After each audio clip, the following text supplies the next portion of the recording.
हाँ, 7 साल की उम्र में मेरे पापा रेलवे स्टेशन में खीरे बेचा करते थे नमक लगा के। तो मैं बैक बेंचर टाइप का था, क्लास का कोई स्पेशल स्टूडेंट नहीं था। कुछ कुछ दिन तो मैंने ऐसे बिताए कि मतलब जो पुराना बासी चावल रहता था उसमें मैं पानी डाल के अचार के साथ मिक्स करके खा लिया। और मतलब मेरे पापा 16-16, 17-17 घंटे मेहनत करते थे, मतलब टैक्सी चलाते था कि मतलब आज भी चलाते हैं। मतलब करेंटली आज आईआईटी दिल्ली में भी हूँ, आज भी मेरे घर की कंडीशन उतनी सही नहीं है। तो आज मैं आईआईटी दिल्ली की हुडी पहन के आ सकता था मेरे पास, लेकिन मैं आज अपने पापा के जैकेट पहन के बैठा हूँ। तो एक पॉइंट के बाद तो आ, बहुत बढ़िया। या मैं जिस एरिया में रहता था स्लम, वहाँ मतलब बच्चों के बहुत नॉइजेस होते थे। मतलब जो छोटे छोटे बच्चे स्लम के, जैसे स्लम के लोग जो मेरे को चिढ़ाते थे कि टैक्सी वाले का लड़का है तो ये फ्यूचर में भी टैक्सी चलाएगा। तो इतने नॉइज़ होते थे। जब मेरे वो रिलेटिव्स ने घर से निकाल दिया था, मेरे किताब कॉपी को बाहर रख दिया था। मैं तुम्हें यहाँ पे 4 लाख की अपनी तरफ से स्कॉलरशिप दूंगा, नहीं एक सर, पर्सनल। मैं एक्सेप्ट नहीं करूँगा ये। मैं तुम्हारे कॉलेज लोन दूंगा ना मैं। नहीं सर, मैं लोन एक्सेप्ट वापस नहीं करेगा? करूँगा। मेरे लिए जब तक जब तक मेरे फादर जिंदा है तो मेरे को किसी फाइनेंशियल असिस्टेंस की बहुत ज़रूरत नहीं अच्छी। है।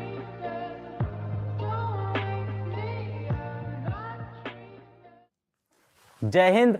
मेरा नाम है अलक पांडे और आज मेरे साथ हैं आईआईटी जेई 2022 के एक बहुत ही बेहतरीन कहानी रोहित शॉ।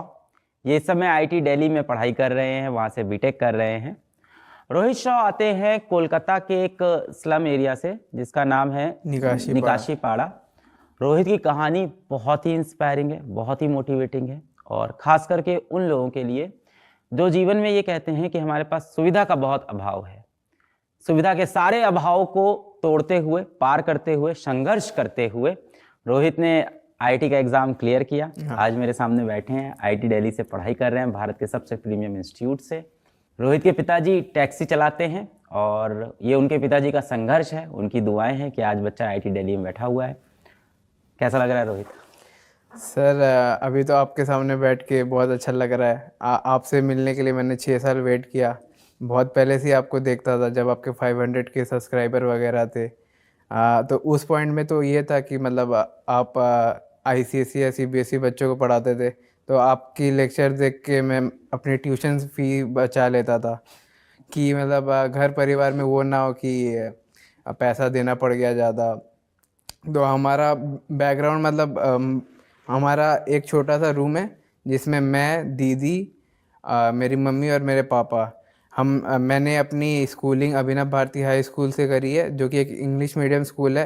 ये मैं बात इसलिए बता रहा हूँ क्योंकि मेरे लिए एक इंग्लिश मीडियम स्कूल में पढ़नी ही बहुत बड़ी बात थी, और मेरी मम्मी का इसमें बहुत बड़ा हाथ था। जब एक घर में एक माँ कोई एडुकेटेड होती है, मेरी मम्मी ने बीए किया हुआ है, एक एडुकेटेड अगर मम्मी रहती है तो वो घर परिवार को पढ़ा देते हैं वो। तो मैंने और मेरी दीदी ने दोनों ही इंग्लिश मीडियम स्कूल से की, वरना हम किसी गवर्नमेंट स्कूल में भी पढ़ते हैं। और इंडिया में तो ये चलन है कि मतलब आप स्कूलिंग आपको प्राइवेट चाहिए और कॉलेज आपको गवर्नमेंट चाहिए, ये चलता रहता है इंडिया में। तो हमने वहाँ की। और अगर मैं उस स्कूल में कभी पढ़ता नहीं तो मेरे को ये आईआईटी जेई का सपना नहीं आता, ना ही मैं कभी इस सपने के लिए फाइट बैक करता। मैंने जेई मेन सेशन 1 में आपको बोला था कि 83 परसेंटाइल स्कोर की थी, जो कि मतलब समथिंग इक्विवेलेंट टू 1,80,000 रैंक बैठती। और इसका मतलब प्रमाण देने के लिए मैंने अपने यूट्यूब चैनल में भी सारा जो भी है सारा रिज़ल्ट पब्लिश कर रखा है, ताकि बच्चे को लगे ना कि मैं किसी हद तक झूठ बोल रहा हूँ। क्योंकि इंडिया में आपको लोग रिज़ल्ट देख के डिसाइड करते हैं कि कैसा है। फिर सेशन 2 में मैंने जनरल कैटेगरी का कट ऑफ क्लियर किया था, और एडवांस में भी जनरल कैटेगरी का कट ऑफ क्लियर करके आज IIT Delhi mathematics and computing department का मैं 2022 का रैंक ओपनर था। तथा मैंने आईआईटी जेई के इतिहास में history of IIT JEE advance मैं सबसे बेस्ट अपनी कैटेगरी से रैंक लेके ओपन किया था मैथमेटिक्स एंड कंप्यूटिंग। और मैं 4 महीने पहले प्री बोर्ड में 20% मार्क्स अचीव किए थे मैथ्स में। तो मैं जिस सब्जेक्ट में फ़ेल हुआ था 4 महीने पहले, उसी सब्जेक्ट में मैंने रैंक ओपन की थी। रैंक ओपन मतलब सबसे बेस्ट रैंक होती है आपकी उस डिपार्टमेंट से उस ईयर में।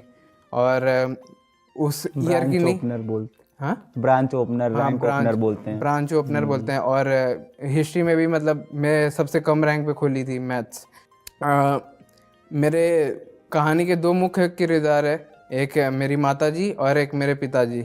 मेरे पिताजी ने बचपन से संघर्ष किया है। वो क्लास 3 तक पढ़े हैं वो। और वो बचपन में जैसे 7 साल की उम्र से वो पैसे कमा रहे हैं ताकि वो अपने भाइयों को सपोर्ट कर सके पहले। फिर 7 साल 7 साल की उम्र क्या से। करते थे? हाँ 7 साल की उम्र में मेरे पापा रेलवे स्टेशन में खीरे बेचा करते थे नमक लगा के। उसके बाद उन्होंने अपने पिताजी के साथ, जो मेरे दादाजी है, उनके साथ एक पान दुकान खोली, पान की शॉप खोली। और फिर उससे भी नहीं बढ़ा, मतलब इनकम उतनी नहीं हुई तो बस कंडक्टर बने। बहुत कम उम्र में 13-14 साल की उम्र में उन्होंने बहुत संघर्ष किया। बस कंडक्टर बन के उन्होंने देख देख के गाड़ी चलाना सीखा। मतलब उनके पास वो कोई फॉर्मल वो नहीं थी कि वो सीख सके। उन्होंने खुद का फिर एक टैक्सी खरीदा।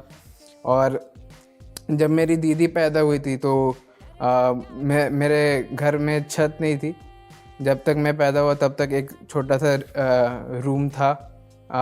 एक छोटा सा ही रूम था और वो रूम मेरे हॉस्टल के रूम के इक्विवेलेंट है। आ, वो सब याद करता हूँ तो बहुत इमोशनल रहता है। मतलब मेरे साथ तो ऐसा हो चुका है कि लाइफ में मैंने बहुत कुछ देखा है। मतलब बहुत जगह फेल भी हुआ, बहुत चीज़ पाने की कोशिश की, बहुत जगह फेल भी हुआ था मैं। और जैसे बचपन में मम्मी डांट दिया करती थी कि रोना बंद कर। जैसे कोई चीज़ में मैं रोता था तो रोना बंद कर वरना और मारूंगी। तो बड़े होते होते अगर आज मेरे को कोई 10 थप्पड़ भी मार दे तो आंखों से आंसू नहीं निकलते। इतना कुछ झेल चुका मैं अपने लाइफ टाइम में।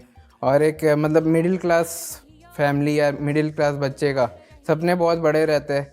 मतलब उनको अचीव बहुत कुछ करना रहता है और उसके इक्विवेलेंट वो मेहनत नहीं करते। मतलब एक्चुअली जब 10th हुआ था, 10th में मेरे 89 परसेंटेज से समथिंग मैं क्लास में कभी फर्स्ट सेकंड थर्ड नहीं आया। और इसका ताना मम्मी आज तक देती है मेरे को। भले ही मैं IIT दिल्ली में सिलेक्शन ले चुका कि मतलब तुम क्लास में कभी फर्स्ट सेकंड थर्ड नहीं आए। तो मैं बैक बेंचर टाइप का था। क्लास का कोई स्पेशल स्टूडेंट नहीं था। जो फर्स्ट आता है उसको थोड़ा सा स्पेशल ट्रीटमेंट मिलता है, फेवर वगैरह मिलता है। मेरे क्लास के टीचर भी मेरे को देख के हंस दिया करते थे कि मतलब ये क्या ही जाएगा IIT। मैं बोलता था तो वो मतलब ऐसे मुंह घुमा लेते थे कि मतलब बहुत बार टीचरों ने बोला कि मतलब कि तुमसे नहीं होगा, बाकी दूसरे बच्चों से हो जाएगा, तुमसे नहीं होगा। तो ऐसा ऐसा चलता गया। क्लास 10th में मैंने बोर्ड दिया था। उसके बाद कोविड आ गया। कोविड-19 में पापा की वो जो टैक्सी चलाते थे सब बंद हो गया क्योंकि देश भर में लॉकडाउन लगा हुआ था। गाइडलाइंस थी गवर्नमेंट की कि ऐसा नहीं कर सकते। तो डेली वेज लेबरर का तो ये रहता था, रोज़ कमा के जो खाते हैं, कि मतलब उनको इनकम जनरेट करने में बहुत दिक्कत हुई। तो कुछ कुछ दिन तो मैंने ऐसे बिताए कि मतलब जो पुराना बासी चावल रहता था उसमें मैं पानी डाल के अचार के साथ मिक्स करके खा लिया। कभी मेरे पापा तो मतलब मैं तो तब भी थोड़ा सा अच्छा सा खाता था। मेरे पापा बस एक सूखी सी रोटी उसमें सरसों का तेल और नमक घस के खा लेते थे। और मतलब मेरे पापा 16-16, 17-17 घंटे मेहनत करते थे। मतलब टैक्सी चलाते था कि मतलब आज भी चलाते हैं। मतलब करेंटली आज IIT दिल्ली में भी हूँ, आज भी मेरे घर की कंडीशन उतनी सही नहीं है। भले ही IIT मतलब बहुत बड़ी सक्सेस की चीज़ होती है, लेकिन मेरे लिए मेरे पापा सबसे बड़ी चीज़ थे। तो आज मैं IIT दिल्ली की हुडी पहन के आ सकता था, मेरे पास थी भी, लेकिन मैं आज अपने पापा के जैकेट पहन के बैठा हूँ जो उन्होंने मेरे को दिया था अपने। तो एक पॉइंट के बाद तो बहुत बढ़िया।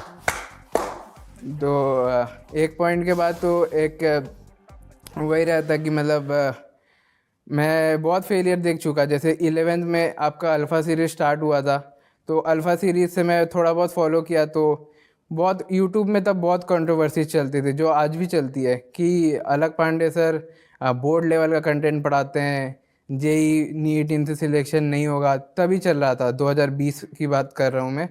तो इन यूट्यूब के गुरु की वजह से मेरा पूरा 11 चौपट हो गया। 11 में मेरे 54% थे। कंपार्टमेंट थी मेरी फिज़िक्स में ही थी क्योंकि मैंने फ़िज़िक्स कंप्लीट नहीं किया था। अल्फ़ा सीरीज़ बीच में बंद हो गया था और अनाउंस हुआ भी नहीं था कि अल्फ़ा सीरीज़ बंद हो रहा है। उसके बाद मैंने थोड़ा टीचर को रोका कि टीचर ने मेरे को फिर डांटा कि मतलब ईयर रिपीट करना। मैंने बोला कि फाइनेंशियल सिचुएशन ऐसी नहीं है कि मैं वापस फ़ीस दे पाऊँ स्कूल का। तो बहुत रोक के, जैसे किसी एक सब्जेक्ट होता है पेंटिंग, तो उसमें 12 मार्क्स पासिंग का चाहिए था, तो मेरे एग्जैक्टली 12 ही आए थे। तो वैसे वैसे करके हुआ।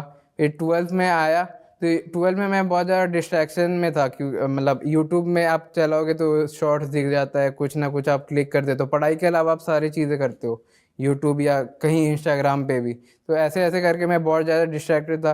तो ये मतलब रियल लाइफ की स्टोरी है, जो भी आपको सेल्फ डिसिप्लिन बनाना पड़ता है ऑनलाइन में अगर आप पढ़ रहे हो, तो वो मेरे अंदर चीज़ नहीं थी। भले ही मेरे अगल बगल में इतनी सारी चीज़ें चल रही थी। उस चीज़ के बाद मेरे मतलब एक 12 में भी मैं एक रिलेटिव के घर गया था कि मतलब एक छोटा सा रूम मिल जाए, क्योंकि स्लम्स या मैं जिस एरिया में रहता था वहाँ मतलब बच्चों के बहुत नॉइजेस होते थे, मतलब जो छोटे छोटे बच्चे हैं स्लम के, वो चिल्ला रहे हैं। ये जो जगह है हाँ निकाशी पाड़ा, हाँ। यहाँ के ज़्यादातर लोगों की क्या व्यवसाय हैं, क्या काम करते हैं, वहाँ के बच्चे पढ़ाई वढ़ाई में कैसा करते हैं, वहाँ थोड़ा के सा वहाँ बच्चे की पढ़ते बताओ। ही नहीं एक्चुअली। वो मैं आपको बोला था ना, मैं इंग्लिश मीडियम में स्कूल से पढ़ रहा था, वही मेरे मतलब मेरे ख़ानदान में मैं पहला ही बच्चा था जो अब प्राइवेट स्कूल में पढ़ रहा था, वो भी मेरी मम्मी के कारण।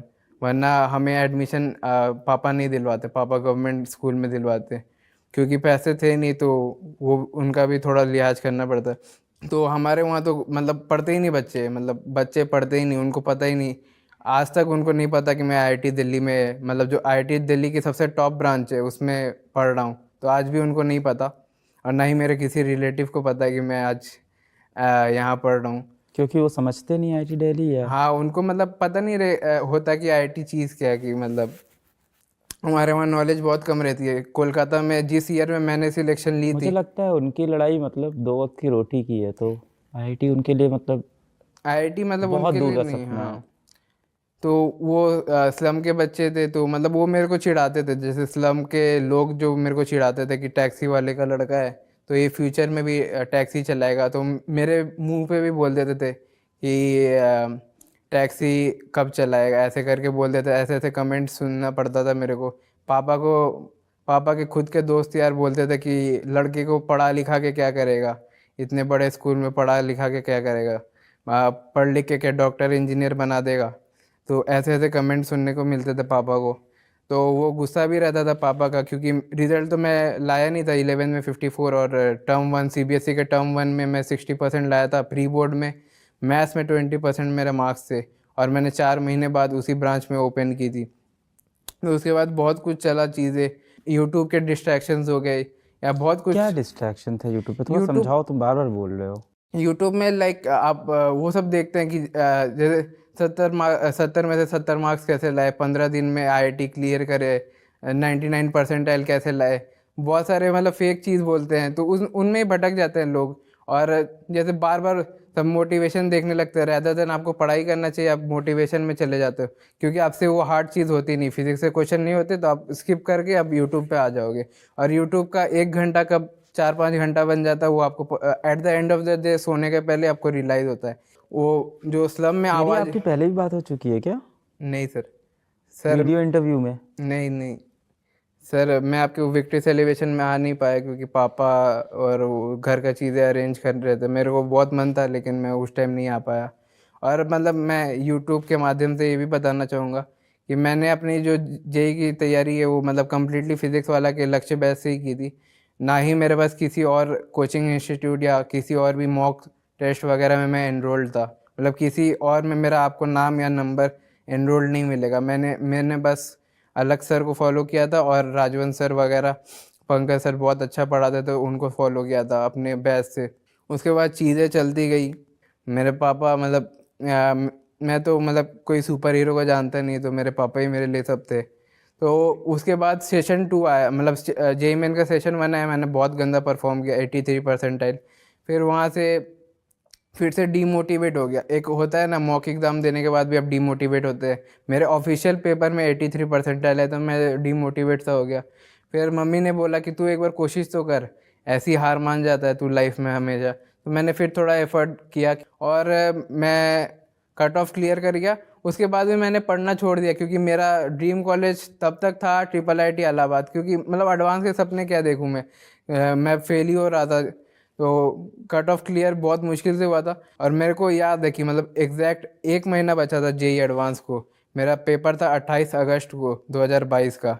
और मैंने मतलब वो 1 महीने बहुत पढ़ाई की। मैं मतलब 19 घंटे पढ़ता था दिन के, और इफेक्टिव पढ़ाई मेरा मतलब लगभग 12 से 13 घंटे होता है। मतलब 19 घंटा आप पढ़ रहे हो तो ज़रूरी नहीं कि 19 घंटा आप रिटेन रखो। 12-13 घंटा मैं रोज़ पढ़ता था, और जितने सारे PYQs है, जितने सारे DPP सॉल्यूशन आपके ऐप में, मॉक टेस्ट सारा दिया मैंने सारा, ताकि मतलब एक क्वेश्चन बन सके, क्वेश्चन की हैबिचुअल हो सकूँ मैं। और फिर दिन दिन था 28 अगस्त 2022। मैंने अपने पापा को बोला कि आप मेरे साथ मत आओ, ये मेरी अकेले की लड़ाई है। मैं अपने एग्ज़ाम सेंटर अकेले गया था उस दिन। और सेशन 1 में मैंने देखा कि मतलब 2022 का आज तक के IIT के हिस्ट्री में सबसे टफेस्ट पेपर था। 2023 का भी इजी था उसके कंपैरेटिवली। तो पेपर 1 में देख लिया कि मतलब ये इसमें एक श्योर शॉट क्वेश्चन करने हैं, मतलब ऐसा नहीं कि मतलब नेगेटिव मार्किंग में ज़्यादा कर सकता हूँ। इंटरेस्टिंग बात मैं आपको ये बताना चाहूँगा, मैं जब मतलब अपने लाइफ के बहुत लोएस्ट में था ना, तो मैं महादेव जी का, तो मतलब शिव जी का बहुत बड़ा भक्त था। तो मैं रोज़ मंदिर जाता था, लाइक रोज़। तो वहाँ से थोड़ी सी एक मंदिर जाके वो मंत्र वंत्र सुनने से थोड़ी सी एक पॉजिटिव एनर्जी आती है। और मेरे लाइफ में सारा बुरा ही हुआ, मैं लाइफ में हर जगह फेल ही हुआ हूँ। आज भी कॉलेज में फेल होता हूँ, लेकिन मेरे को पता है कि मैं अपने आप को कहीं से भी खड़ा कर सकता हूँ अगर मैं कुछ भी फेल हो गया। मेरी आप कंडीशन देख सकते हो, मेरे पास रिसोर्स नहीं थे। मैं एक टाइम को शर्माता था अपने पापा को बोलने को कि मॉक टेस्ट का पैसा देना पड़ेगा या मॉड्यूल का पैसा मेरे को चाहिए। तो मतलब एक अंदर से आता था कि मतलब उनको तो इतना IT का पता नहीं था। तो पहले बैच खरीदा फिर मॉड्यूल खरीदा। हाँ, पहले बैच खरीदा फिर मॉड्यूल खरीदा। फिर मैंने सारे क्वेश्चन लगा लिए थे लास्ट तक, मेरे सारे चैप्टर मतलब 1 महीने में मैंने मतलब 2 साल जितनी प्रिपरेशन की होगी। 19 घंटे मतलब मैं 1-1.5 घंटे सोता था, और 1-1.5 घंटे मतलब लाइफ मतलब जो नॉर्मल दिनचर्या का काम था उनमें चला जाता था। मैं सोता ही नहीं था। कभी नींद आ गई बाई चांस तो आ गई, सपने में मेरे को IIT के क्वेश्चंस आते थे उस फेज़ ऑफ लाइफ में। फिर सेशन 2 में मैंने अच्छा स्कोर किया, मैथ्स का मैंने कट ऑफ क्लियर कर दिया। और विथ कैटेगरी रैंक ऑफ 99। और मैं वही बच्चा था जो 4 महीने पहले ही मैथ्स में फ़ेल हो गया था। स्कूल टीचर से आते थे। फिर जैसे कोविड में, जैसे मैंने स्कूल में फ़ीस देने की बहुत दिक्कत थी। मैंने आपको बोला था मेरा प्राइवेट स्कूल था, तो फीस देने की बहुत दिक्कत थी। तो मेरे को एग्ज़ाम के बाद पता चला कि मम्मी स्कूल गई थी एक बार कि मतलब बच्चा अभी फ़ीस नहीं दे सकता, बच्चे की फ़ीस बाद में देंगे हम। तो उन्होंने स्कूल के मतलब स्कूल के लोगों ने बोला कि अगर आपकी हिम्मत ही नहीं है इतने बड़े स्कूल में पढ़ाने की, तो आप बच्चों को पढ़ाते क्यों? तो ऐसे ऐसे नहीं करते प्राइवेट स्कूल वाले। मेरा स्कूल था, मैं और मेरी बहन सेम स्कूल। स्लम में तो नहीं रहा मैं, घर की हालत ख़राब थी। मतलब स्लम में क्लास 6 के बाद हम लोग स्लम में गए, जब हमारा घर बिक गया। क्लास 6 तक तो हमारा अपना घर था। क्लास 3 में आधा भाग बिका घर का, कुछ पैसे आए, पापा ने कुछ कुछ कोशिश की, नहीं चला। फिर दूसरा आधा भाग बिका, फिर हम लोग 6 क्लास में स्लम में चले गए। पर स्कूल क्योंकि बचपन में अंग्रेजी मीडियम में नाम लिखा दिया था तो हटाया नहीं, और फीस ज़्यादा थी उस समय के हिसाब से स्कूल की, प्रयागराज जैसे शहर में। तो मेरे पिताजी गए स्कूल में और यही बोला कि हमारा बच्चा पढ़ने में ठीक है, बहुत अच्छा नहीं था, ठीक था। मैं 9th-10th में। बोले पढ़ने में ठीक है, इसकी फ़ीस आप आधी कर दो, कम कर दो। अभी थोड़ी सी यहाँ पे कंट्रोवर्शियल बात है कि हमारे स्कूल में क्रिश्चियन बच्चों की फ़ीस आधी हो जाती है सीधा। अब चाहे मतलब पढ़ाई में वो कैसे हों, चाहे वो गरीब हों या अमीर हों, इससे फ़र्क नहीं पड़ता है। ठीक है, वो मिशनरी स्कूल है, पर कम से कम जिनके घर में हालात ऐसे हैं, और मैं पढ़ाई में ठीक था, बहुत अच्छा नहीं था पर ख़राब भी नहीं था। तो उन्होंने मेरे पिताजी से कहा नहीं नहीं, ये फीस यहाँ पे नहीं बंद हो सकती, आप जैसे तैसे करना हो करो। फिर मेरे एक दूर के मौसा जी हैं, आसपास के रिश्तेदार तो काम नहीं आए, एक मेरे दूर के एक कज़न मौसा जी थे, वो बड़े ही फिलैंथ्रोपिक आदमी हैं, वो मतलब बहुत समाज सेवा आज भी करते हैं वो। तो उन्होंने कहा कि मैं इसकी फ़ीस दे दूँगा, और उसी स्कूल से फिर मैंने टॉप किया। आज उसी स्कूल का पूरा एडमिनिस्ट्रेशन उनसे बोलता है कि आप हमारे स्कूल के हो, यहाँ पे आके एक सेमिनार ले लो, यहाँ पे खड़े होकर लोगों से बात कर लो। मैं कहता हूँ अब क्यों, जब मैं अपने बुरे समय पे था, मेरे पिताजी आके आपसे हाथ जोड़ रहे थे, तब आपको मेरी वैल्यू नहीं दिखी। अब आज मैं कुछ कर लिया हूँ तो आपको मेरे सब यहाँ से सारा क्रेडिट चाहिए मेरा। पता नहीं यार, अगर बच्चा गरीब घर से है तो उसको कम से कम, ये शिक्षा ही तो ऐसी चीज़ है जो अपॉर्चुनिटी देती है इंसान को, वो भी आप नहीं देने दे रहे हो। बड़ा दिक्कत है अपने यहाँ। और जो आप बोल रहे हो ना कि है शिक्षा की प्रॉब्लम, बहुत बड़ी लगती है मुझको ये।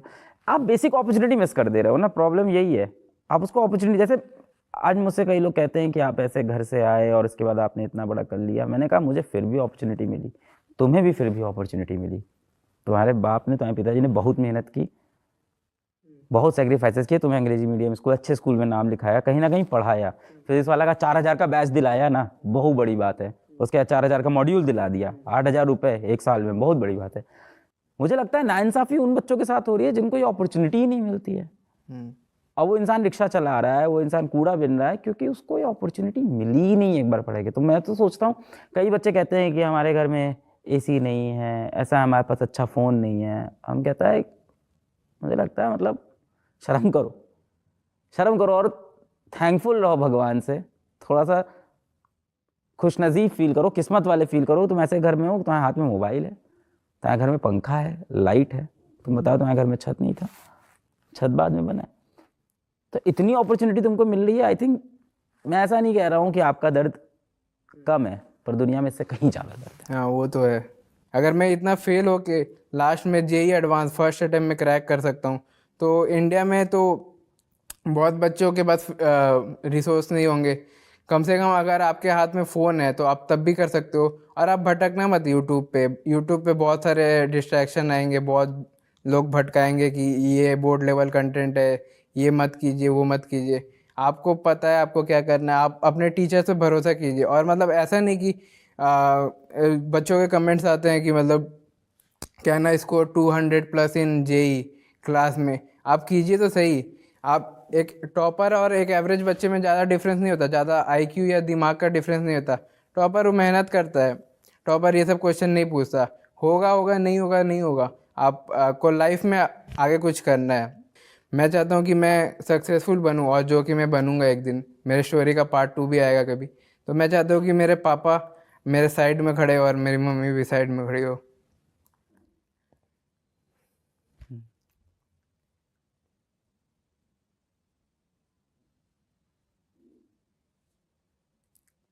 तो इमोशन तो बहुत है, लेकिन मतलब इतना देख लिया तो आंसू नहीं निकलते, मतलब आंखों से। वैसा हो गया सीन। तो मैं चाहता हूँ कि मेरे मतलब मम्मी पापा भाई मेरी साइड खड़े रहे, और मैं उनका जो भी सपना है, जितने भी टाइम वो जीवित है, तो उनके लिए कुछ कर सकूँ तब तक। अरे यार तुम रो नहीं यार, यहाँ तक आ गया है तू, अब जाएगा यार और ऊपर। देखो ऐसी होती है हिम्मत, इसे कहते हैं हिम्मत भाई साहब। बस साहब, बस दिल खुश कर दिया तुम्हारा। ऐसा एक बच्चा आ जाता है ना, हमको 1 साल काम करने का कारण मिल जाता है, फिजिक्स वाला चलाने का कारण मिल जाता है। सर मैं तो मतलब इतने नॉइज़ होते थे जब मेरे वो रिलेटिव्स ने घर से निकाल दिया था, मेरे किताब कॉपी को बाहर रख दिया था। क्या हो तो गया था? मैं रिलेटिव के घर में गया था, आपको बताया था कि मतलब रिलेटिव के घर में गया था पढ़ने, कि मेरा वो स्लम में माहौल नहीं है, मतलब लड़ाई हो रही है, पानी के लिए लड़ाई हो रही है, सबके लिए लड़ाई हो रही है। तो एक मेरे को फोकस चाहिए था। मैं उनके घर में गया था, तो 1 हफ्ते में उन्होंने निकाल दिया सारा कॉपी किताब बाहर रख के। तो मैं अपने टैक्सी में पढ़ता था, रात में टैक्सी पार्क होती थी तो मैं टैक्सी में पढ़ता था। और मैं ज़मीन पे सोता था, मतलब ताकि घर ही छोटा था। मम्मी पापा को ऊपर सोने देता था, मम्मी पापा दीदी को, और मैं खुद ज़मीन पे सोता था, पढ़ता था। और मैं बहुत पढ़ता था, मतलब बहुत ज़्यादा पढ़ता था। मैंने बहुत क्वेश्चन किए, बहुत सारे घंटे निभाए हैं, ताकि मैं अपना ड्रीम जो आईआईटी है वो अचीव कर सकूँ, अपने घर वालों को थोड़ा सा इम्प्रूव कर सकूँ। I am proud on you. नौकरी करोगे आगे? अगर मतलब मैं इस वीडियो से हो सकता है तो अपने पापा को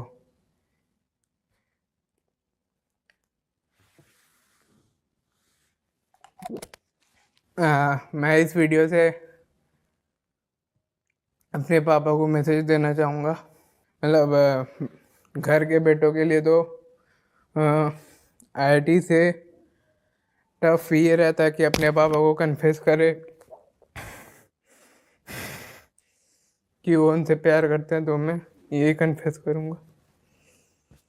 मैं ख़त्म करना चाहूँगा इंटरव्यू।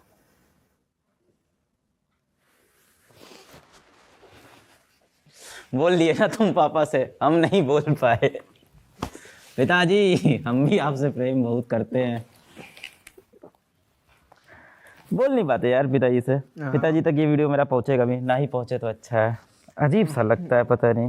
वो मतलब आईआईटी से ज़्यादा टफ लगता है मेरे को एक मतलब पापा को बोलना कि मैं उनसे प्यार करता हूँ। बोलने की जरूरत भी नहीं पड़ती, मुझे लगता है वो अनसेड है। वो बिना कंडीशन का प्यार होता है पिताजी से जो होता है। बहुत गर्व हुआ तुमसे मिलके। इसको कंक्लूड करते हैं, चलो। पिताजी को सुबह सुबह हमको पोहा खाने की आदत है। हम रोज़ सुबह पोहा खाते हैं, हमें बहुत पसंद है।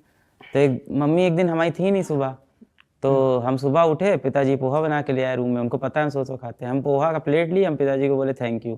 पिताजी पीछे पलट के बोले बाप को थैंक यू नहीं बोला जाता। वो लाइन हमको मतलब पूरी ज़िंदगी याद रहेगी। वो मतलब बस बोल के चले, और बहुत कैजुअली, ऐसा नहीं कि बोल के हंसे, वो बस पीछे पलट के बोले बाप को थैंक यू नहीं बोला जाता, और चले गए इतना बोल के।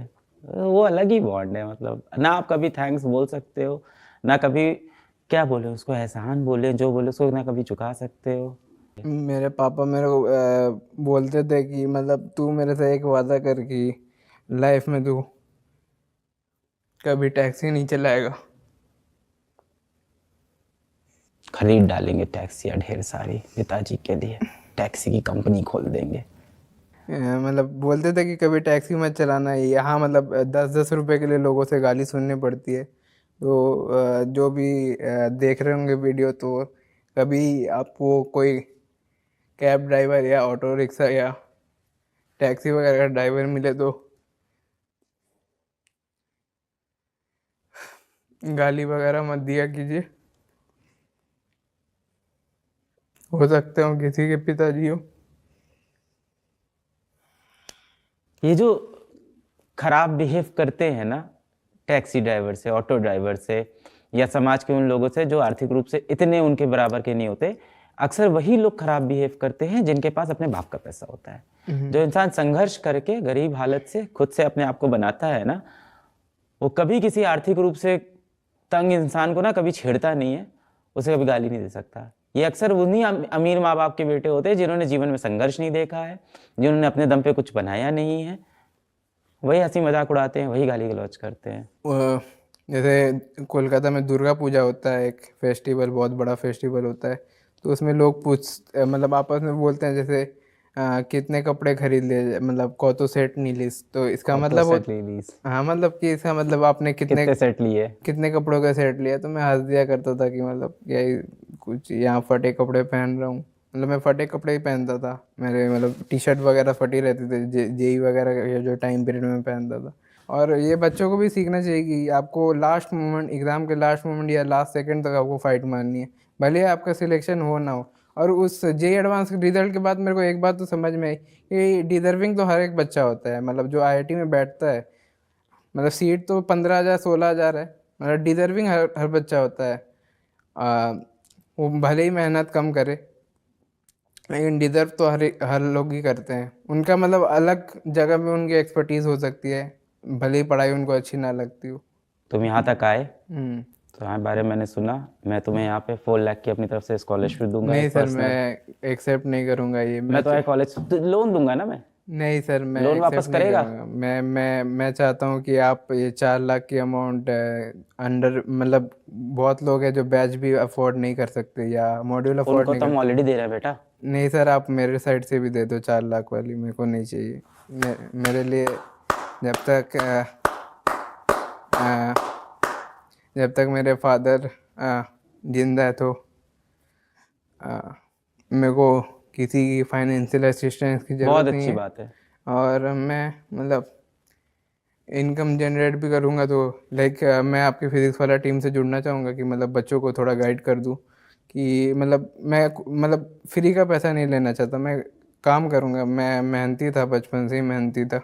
कोई और रोहित शॉपी किसी दिन आएगा। काम करोगे ना फिजिक्स वाला में? हाँ जॉब करोगे? चलो जॉब करते हैं फिर। इंटरव्यू कराऊंगा अब तुम्हारा मैं प्रॉपर, सेलेक्ट होगे तो ही नौकरी करना, एकदम खुददारी से जियो। बहुत अच्छा लगा मैं सुन के। पता है मैं बहुत से लोगों की मदद करने की कोशिश करता हूँ, और ठीक है कुछ लोग आर्थिक रूप से कमजोर होते हैं, कुछ लोग सही भी होते हैं। जब कोई आर्थिक रूप से ठीक ठीक होता है और अपने जीवन में मेहनत नहीं कर रहा होता है, फिर भी मेरे आसपास मेरे से मदद मांगने आता है, तो कुछ पुराने रिश्ते भी हैं, कुछ पुराने दोस्त भी हो जाते हैं, तो भगवान ने मुझे थोड़े बहुत पैसे दिए, आप लोग की दुआ से मिले, तो मैं मदद कर देता हूँ। मेरी बहन पता आके मुझको क्या बोलती है, कहती तुम ऐसे लोग को कमज़ोर कर दोगे अलग। मैं इसलिए एक्सेप्ट नहीं करना चाहता। आप अगर मेरे को प्रोवाइड कर सकते हो तो आप एक यूपीएससी का बैच दे दो, क्योंकि मेरे पापा का ड्रीम है कि लाइक एक आईएएस ऑफिसर बने मेरा लड़का। बिल्कुल बिल्कुल, आपको यूपीएससी का बैच देते हैं। हाँ, तो मेरे को वही चाहिए। मैं पैसे का शौकीन आदमी नहीं हूँ। मैं 10 रुपये अगर बचाता था भी तो मैं मम्मी को दे देता था। अब तो तुम्हारी तरफ से ये 4 लाख रुपए की मैं स्कॉलरशिप नहीं निकाल तो मैं देता नहीं हूँ देता हूँ। बच्चों के लिए, हाँ, बच्चों के लिए। और 100 गरीब बच्चों को हाँ बैच का एक्सेस देता हूँ। हाँ, आप बच्चों को दे दो, मेरे को नहीं चाहिए। मेरी तरफ से तो निकल गए, अब मुझे उसको कहीं तो देना है समाज में। बहुत अच्छा लगा तुमसे बात करके। एक चीज़ जो मुझे तुमसे भी सीखी, और यही मेरी बहन भी मुझको बोलती थी, कि व्यक्ति को अपने हिस्से की लड़ाई खुद ही लड़नी पड़ती है, और तुम वो लड़ाई लड़ रहे हो। मेरी सारी विशेष तुम्हारे साथ हैं, बाकी तुम बहुत मजबूत हो। सर, आपसे मिलना भी मेरा एक ड्रीम था, क्योंकि मैंने ही अपनी दीदी को बैच दिलवाया था। मैं आपको बहुत पहले से ही देखता था ट्यूशन फीस बचाने के लिए अपनी साइंस के। तो मेरे लिए आप बोल रहे थे कि लेट हो जाएगा, मैं 6 साल वेट कर सकता हूँ, तो 6 घंटे कोई बड़ी बात नहीं है मेरे लिए। ये आके बैठा हुआ था, तो मैंने इसको बोला थोड़ी देर वेट कर लो, तो इसने तो यही था। एक मैं आपसे भी मिल के अपना एक सपना पूरा कर रहा हूँ, अपने घर परिवार का एक सपना पूरा कर रहा हूँ। तो ये थी रोहित शॉ की कहानी। थी नहीं, है, और आगे भी रहेगी, और बहुत बेहतरीन इसका पार्ट 2 भी आएगा, रोहित ने कहा है। और पार्ट 2 के अंदर मुझे उम्मीद है कि एक कपड़ों की सुपरमार्केट, एक टैक्सी की बड़ी कंपनी, ये सारी चीज़ें आपके पास होगी। देखो, गरीब घर के बच्चों के पास कुछ होना हो, सपने हमेशा हैसियत से ऊपर देखने चाहिए, और मैंने भी हमेशा देखे हैं। देखोगे तो सच होंगे। पढ़ाई करते रहो बच्चों, हम लोग के पास पढ़ाई सबसे बड़ा हथियार है, जिससे हम बड़ी सी बड़ी जंग जीत सकते हैं। और पढ़ाई नहीं कर रहे हो तो कुछ मेहनत करते रहो, कहीं लगे रहो, कहीं किसी कंस्ट्रक्टिव चीज़ में, प्रोडक्टिव चीज़ में खुद को डुबाए रहो। हालात बदलेंगे, समय लगेगा, वक्त बदलेगा, वक्त चमकेगा। मेरी सारी दुआएं, सारी विशेष आप सभी के साथ हमेशा रहे। जीवन में कुछ अच्छा करते रहें। All the very best. जय हिंद। क्यों नहीं हो रही पढ़ाई?